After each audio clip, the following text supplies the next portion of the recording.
আসসালামু আলাইকুম ওয়া রাহমাতুল্লাহ। এটা আমার খামারের প্রথম গরু। হাট থেকে কিনে নিয়ে আসলাম। হাট থেকে আনলেও গরুটা ব্যাপারীর কাছ থেকে কিনছি।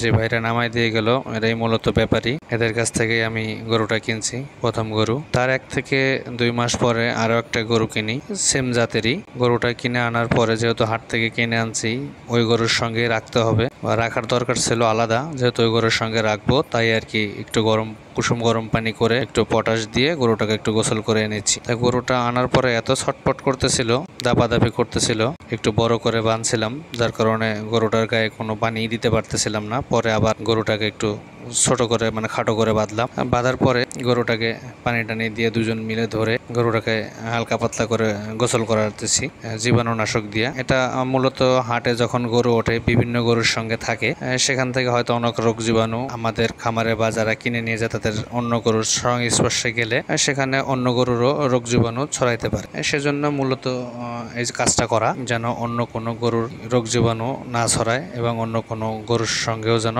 এই গরুটারও যেন রোগ জীবাণু বা জীবাণুগুলো ধ্বংস হয়ে যায়। সেজন্য মূলত এই কাজটা করা। তা 2টা গরু দিয়েই ইনশাল্লাহ শুরু করতেছি বা শুরু করব আমার খামার। আপনারা সকলেই এই চ্যানেলের সাথে বা এই ফেসবুক পেজের সাথে যুক্ত হয়ে থাকবেন। পরবর্তীতে আরো সকল আপডেট ইনশাল্লাহ আপনাদেরকে দিব। খামারের আপডেট প্লাস আমার কৃষিকাজের যত আপডেট আছে সবই আপনারা এই চ্যানেলে পাবেন বা এই পেজে পাবেন। আমি এর আগের একটা ভিডিওতে আপনাদেরকে বলেছিলাম মূলত আমার এই খামার প্লাস বাড়ির আমার যত কৃষিকাজগুলো আছে সব আমার বাবাই দেখাশোনা করে। যখন প্রয়োজন হয় বা ছুটি থাকে তখন আমি যাই। দ্বিতীয়তে হলো যদি কাজের বেশি প্রয়োজন হয় তখন আমরা অন্য লোক রাখি, সেভাবেই কাজগুলো পরিচালনা করে থাকি। সকলেই ভালো থাকবেন। আসসালামু আলাইকুম ওয়া রাহমাতুল্লাহ।